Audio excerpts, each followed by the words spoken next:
All right. Good morning, everyone.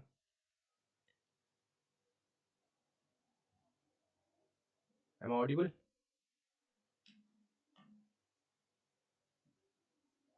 Voice and screen both are clear.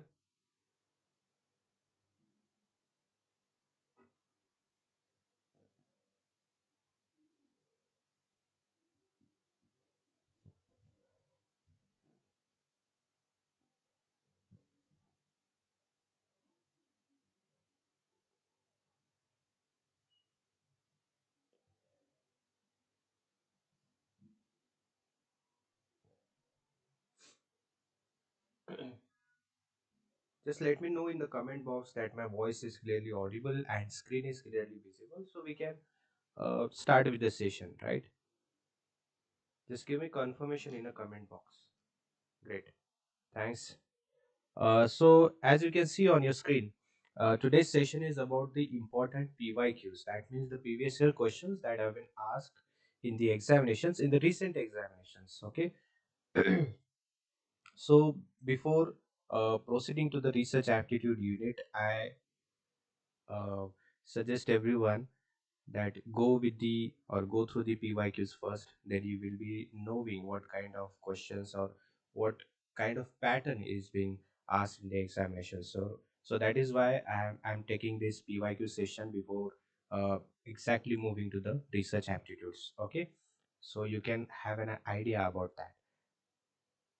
All right. So the people who are preparing for the upcoming NTA UGC NET examination, we have come up with the paper 1 complete course in which you will be getting live sessions, weekly test, full syllabus notes, full syllabus mock tests also, 5000 plus MCQs and PYQs with solution. Okay, in this course also you will be getting PYQs. Okay, so you can prepare better. Okay, so batch is starting from the 1st of Feb. Okay, and if you join from today you will get a discount. Okay, and you will be getting this course in only 2199. Okay, this offer is valid only till the 1st Feb. Yeah, you can join by just texting on WhatsApp on this number, or you can call on this number and join the course. Otherwise, you can also join the course through the application which is available on Play Store. Just search on Play Store Global Online. You will see this logo of Global Online. Install that application in your phone. Once you install, go to the store section. Okay, search UGC NET 2025. Clear?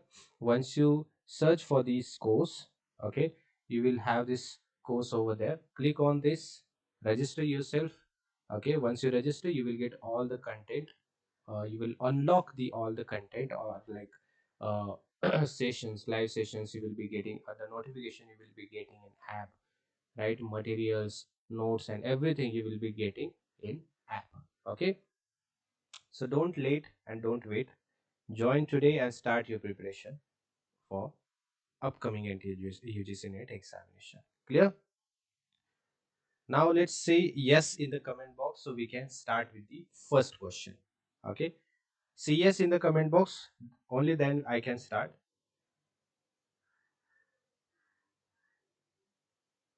Everyone should say yes, then only I can show you the first question.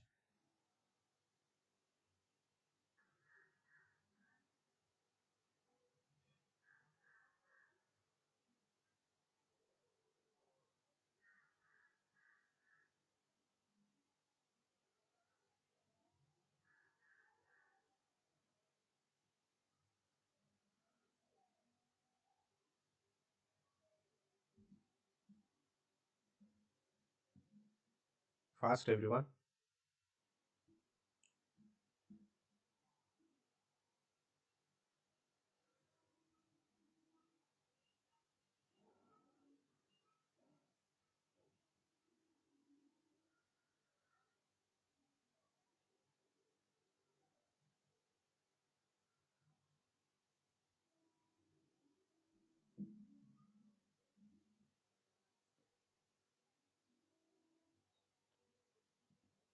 Okay, let's start with the first question now.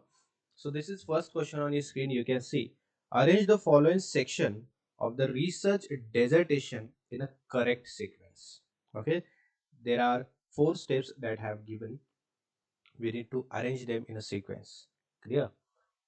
First is acknowledgement, then research method is given, discussion, literature review. You need to arrange those 4 points in a sequence: first, second, third, fourth. Okay, A B C D, B D C A, D B C A D B C. Everything, every option is given in your on your screen. You can see, and you have to give answer A B C D whatever it is, or 1 2 3 4 in a comment box. All right.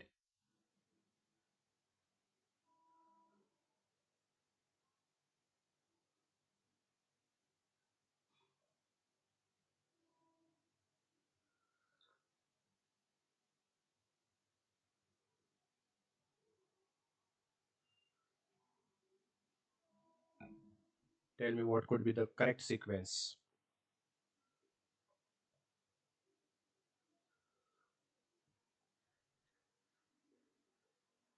So the correct sequence is option D: A, D, B, and C. Acknowledgement, literature review, research method, and lastly, discussion. Okay, this is the correct sequence. See, research dissertation follows a logical structure typically arranged as follows. First आता है acknowledgement, that means A. This section appears at the beginning where the researcher expressed gratitude to those who supported the study, that is acknowledgement. Okay, then literature review, this comes next, providing an overview of the existing research related to the topic. Okay, establishing the research gap. Then research methods, this section follows the detailed methodology used to conduct the study, right? Once you have literature review, you will have an idea, like what you need to do in a research, what you need to study in a research, what will be your objective, everything. Okay, so research methods will be the third part, and lastly the discussion. Finally, the discussion section interprets the finding and connects them to the literature review and research objective. Clear? So remember one thing, just uh, keep in your mind, if my answer is correct or incorrect, whatever it is, just refer to the explanation. That is most important. Okay, please refer to the explanation, or you can also give a answer in a comment box. Your opinion is open in a comment box. Okay, next question: which of the following refers to a sampling approach in structured observation, whereby a sampled individual is observed for a set period of time? Okay, focal sampling, snowball sampling, purposive sampling, and cluster sampling. Okay, give your answer in a comment box.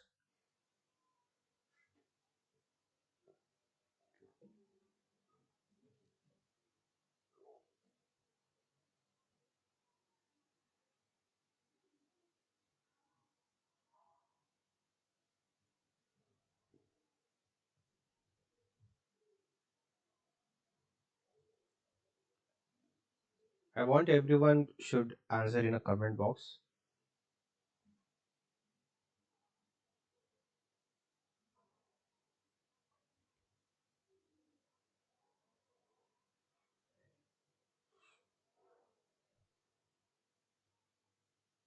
Okay, Rimjim is saying snowball sampling.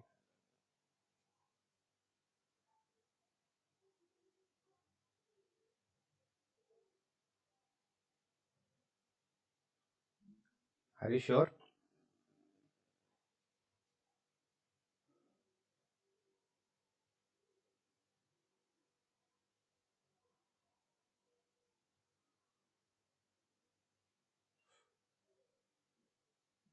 So right answer is option 1, that is focal sampling. Okay, see here. Focal sampling is a method used in a structured observation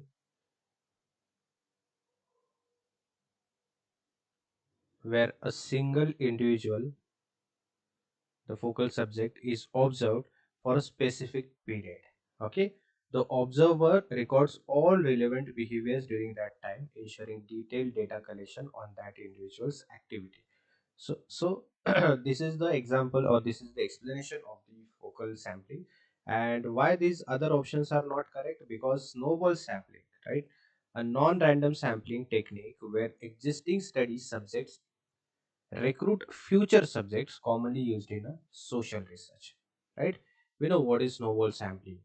You have two samples, and those two samples will collect other samples. This kind of sampling method is called snowball sampling, right? Like a chain, correct? Purposive sampling, a non-probability sampling method where participants are selected based on the specific characteristics or purpose. Okay. And then cluster sampling, a probability sampling method where the population is divided into cluster and entire cluster are randomly selected for study. Okay, so these two are non-probability.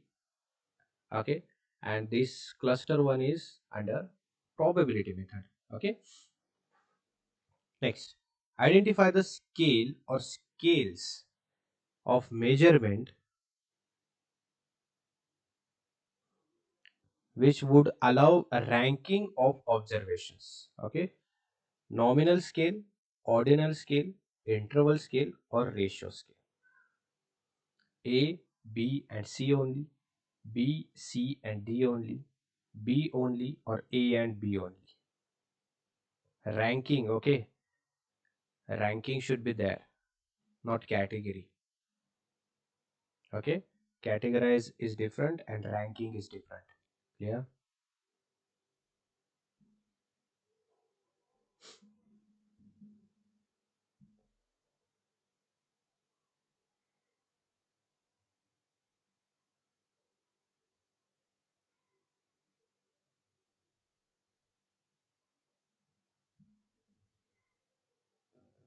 Just remember what we do in a nominal scale, in ordinal scale, interval scale, ratio scale, right?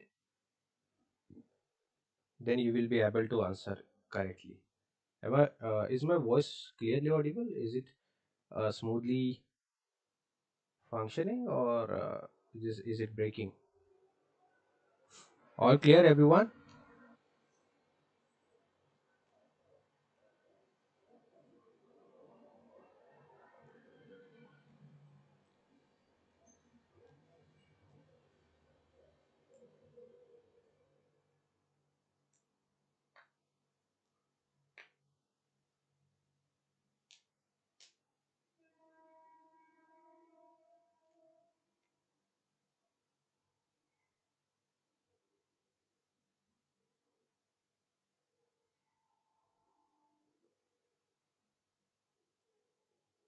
All right. So right answer is option 2. Okay. That is B, C, and D. Okay. Ordinal, interval, and ratio scale. Why nominal is not there? Because nominal scale we categorize into two parts. Clear? Like this. See, nominal scale, option A. Okay. This scale is for categorical data without any order or ranking. Example like a gender. In a gender, we categorize in a two way, like male and female. Okay. Blood type or blood group is there. AB, or O. Okay, we categorize those. That is why it is not considered in a ranking method. Clear? So ordinal scale, this scale allows ranking but does not specify the exact difference between rank. Okay. Example, customer satisfaction level: poor, average, good, excellent. Okay. This is ranking, low to above, right? Interval scale, this scale allows both ranking and meaningful differences between values, but it lacks a true 0 point, like temperature or Celsius or Fahrenheit, right? This is this kind of thing. In this way, this gives a ranking method or ranking procedure, right? Ratio scale, that is totally ranking, right? The scale allows ranking meaningful differences at true 0 point, like height, weight, age, income, everything. Clear? So B, C, and D should be the correct one, because nominal is not in a ranking sense. It is for categorical, like male and female. Okay, A or B. Yeah, that is the thing. The systematic elimination of extraneous variables other than those you are interested in can be achieved. Qualitative research, correlational research, experimental research, longitudinal research.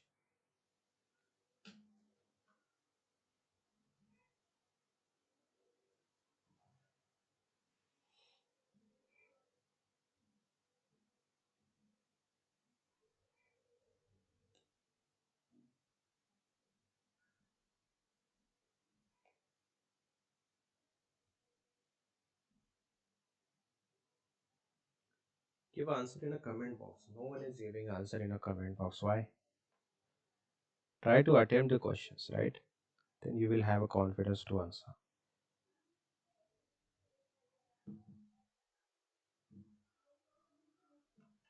This is not a mock test. This is not a test, okay?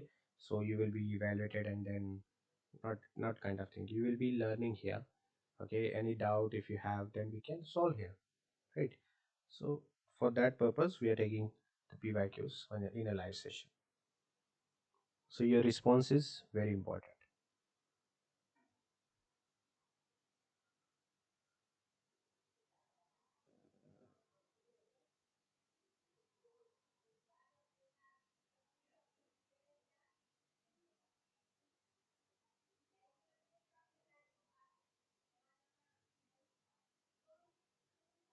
So right is experimental research. See here. Experimental research is designed to establish cause and effect relationship by controlling and manipulating variables. That we all know. Correct.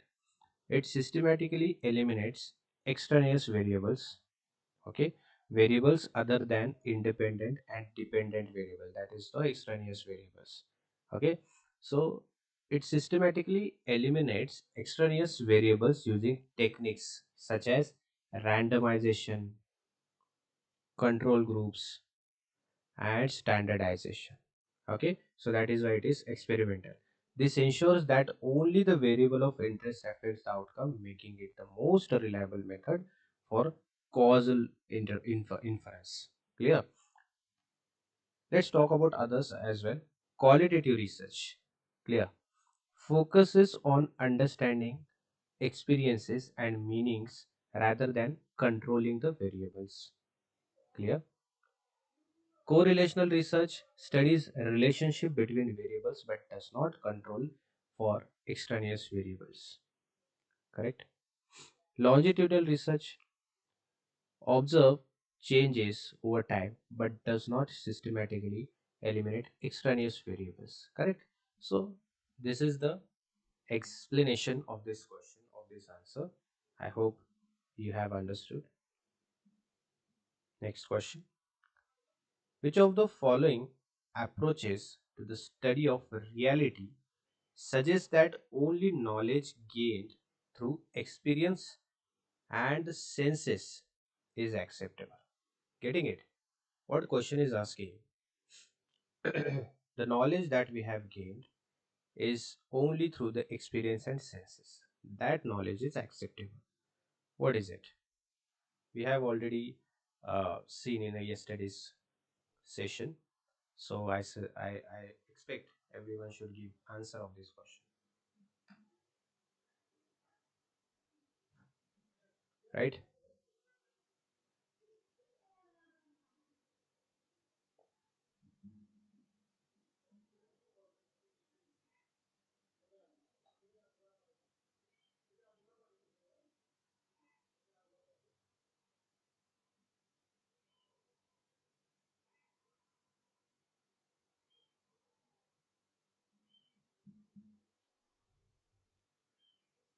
Okay.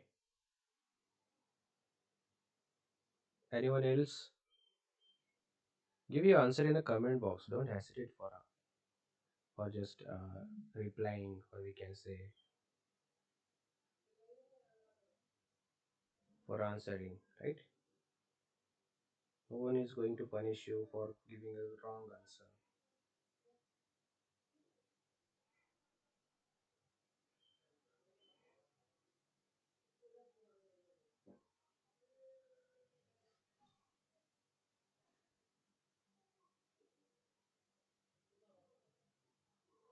So right answer is option C, that is empiricism.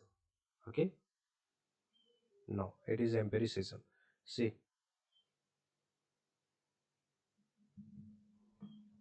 empiricism is a philosophical approach that emphasizes that knowledge comes only from sensory experience and observation. Correct? Empiricism or empirical method, right? That is totally based on the experience. Okay, the knowledge which gained through the senses and experience, right? It suggests truth and reality can be understood through direct experience, experimentation, and evidence gathered via senses like sight, hearing, and touch. We can feel it, we can see it, right? So, through that only we can have the knowledge, we can gain the knowledge. That is why it is called empirical. Clear? This approach is foundation in a scientific method where hypotheses are tested using observation and experimentation. Clear? About other questions, about other options like constructionism suggests that reality is socially constructed rather than being objectively discovered. That is why constructionism is not relevant for this question. Clear? Ethnography and operationalism. Ethnography is not relevant because a qualitative research method focusing on studying cultures and people through direct observation and immersion. Okay, then defines scientific concepts in a terms of measurable operations but does not strictly emphasizes knowledge through sensory experience. That is operationalism.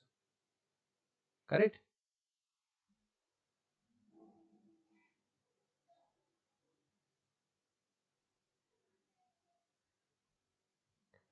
All right. Next question.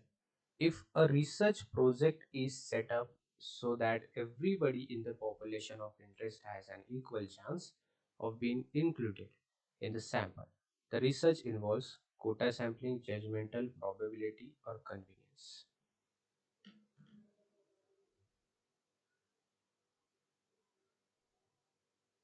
No, there will be always you have an option in the examination to choose the question in a Hindi or English. Okay, not in only English. You will have that option in an examination that you can uh, see the question in Hindi as well. You can read the question in Hindi as well. You have to choose that Hindi language in a corner. You will see that.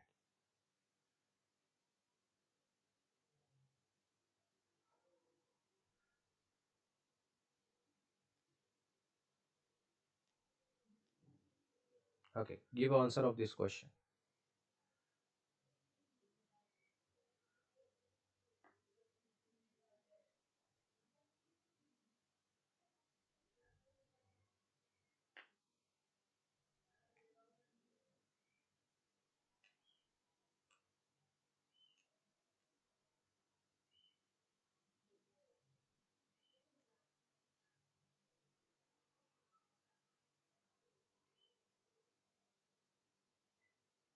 So right answer is option 3, that is probability sampling.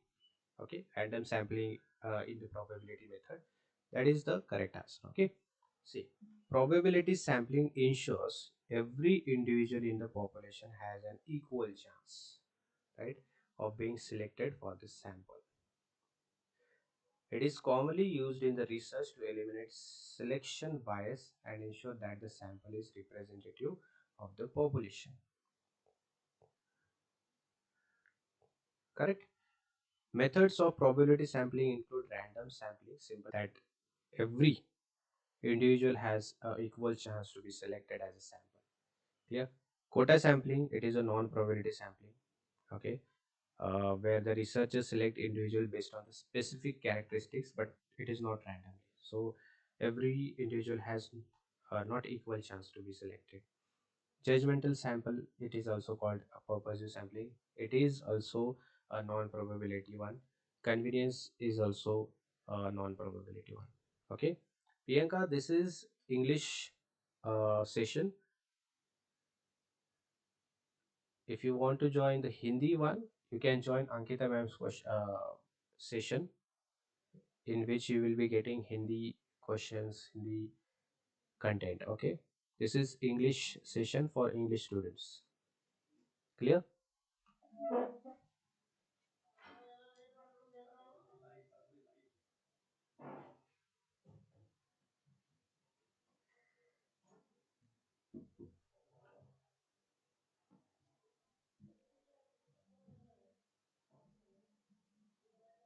Alright, let's move to the next question now.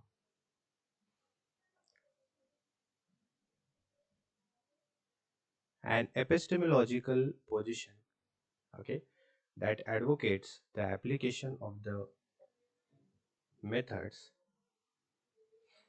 of the natural science to the study of social reality and beyond refers to positivism, interpretivism, objectivism, or constructionism.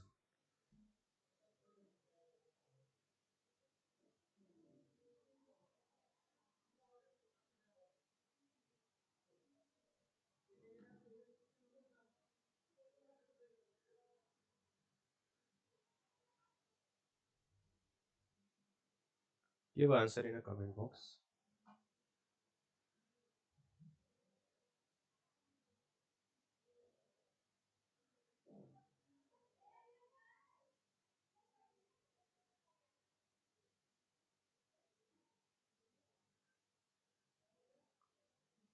Everyone should answer in a comment box, okay?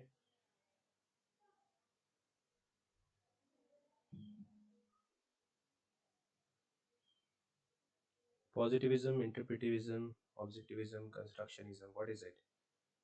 So it is positivism. Okay. See, positivism is an epistemological position that advocates the application of the methods of the natural science to the study of social reality. It emphasizes empirical observation, objectivity, and use scientific methods such as experimentation and quantitative analysis to understand social phenomena that we have studied in the last session, right? What is positivism? Clear? I hope you all have understood all the content that we have taken in today's session, all the questions and the quality of questions, right, which is asked in the examination. So it is very important to understand first that what kind of questions are being asked in the examination before starting preparation to the examination. Clear? The syllabus is important, the PYQs are important, then we can start your you should start your preparation. Clear? All right, everyone, so this is the end of the session. Thank you so much for attending the session. See you in the next session. Have a good day. Bye bye.